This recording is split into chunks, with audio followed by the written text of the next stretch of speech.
Koala fodder collection is a challenging job with exposure to manual task risk factors. To reduce your risk of developing a musculoskeletal injury, be aware of the risks and take steps to reduce your exposure. Musculoskeletal injury is more likely when workers have exposure to repeated or sustained awkward postures, such as the overhead reaching that occurs for lopping high branches. Repetitive movements can be a risk factor for injury even when it's not awkward. Movement is considered repetitive if the same or a similar pattern of movement is repeated over and over again.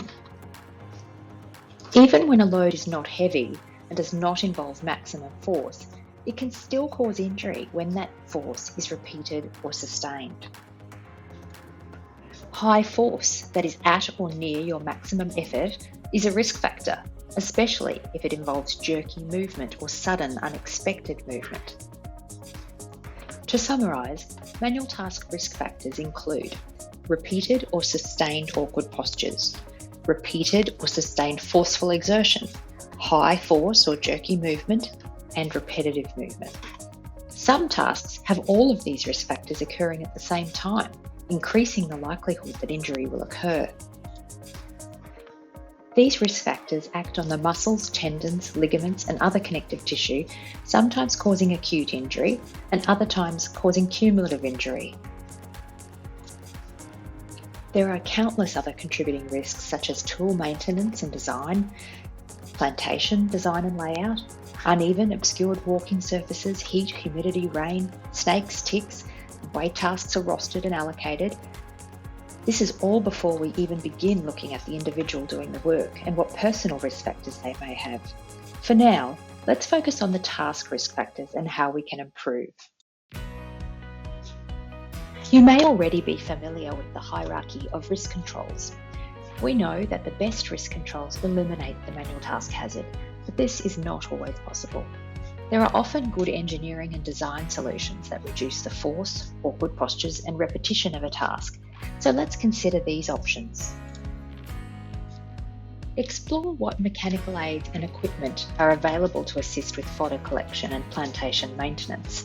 You might be surprised what's out there, including well-designed backpack styles and lightweight battery options. When choosing hand tools, consider the following: the tool weight, the comfort of the hand grip, and the position of the wrists, elbows, and shoulders. In this case, we're looking at the wrist. Although a little unorthodox, this small spade shows the optimal wrist angle on top. Some tools have great designs that allow comfortable joint position, such as these angled cutters. They enable a neutral wrist, like the position the wrist is in during a handshake. A downward angled wrist can have significantly greater injury risk. Where possible, trial and evaluate new tools among the team. Gather feedback on their usability. Consider any introduced risks, whether new PPE or training is required. A new tool that is effective in reducing injury risk should reduce the force involved, the awkward postures, the repetitive movement, or all of these. If manual tasks can't be eliminated or engineering controls implemented, then our next option is to consider administrative controls.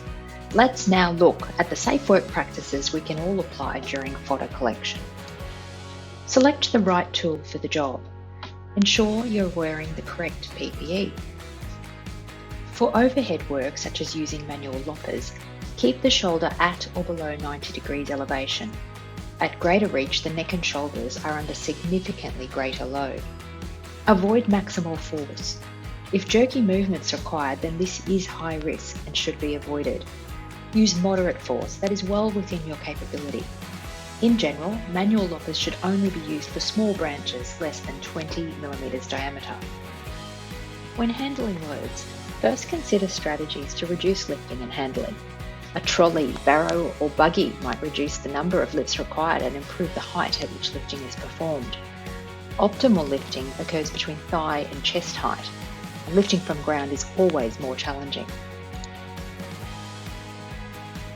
Reduce the load in terms of size and weight. Your capacity for manual lifting might vary day to day according to your energy, hydration, time of day, and many other factors.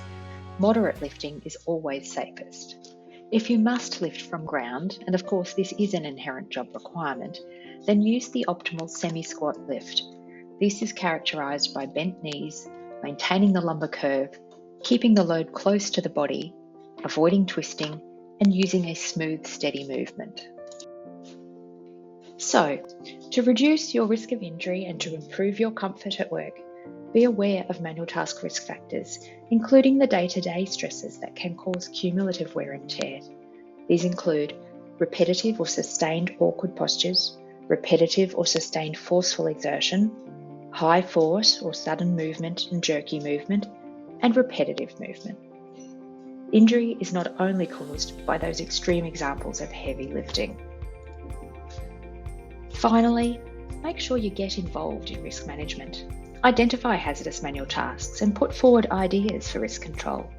Give new work practices and new equipment a try and evaluate what works best for you and your team.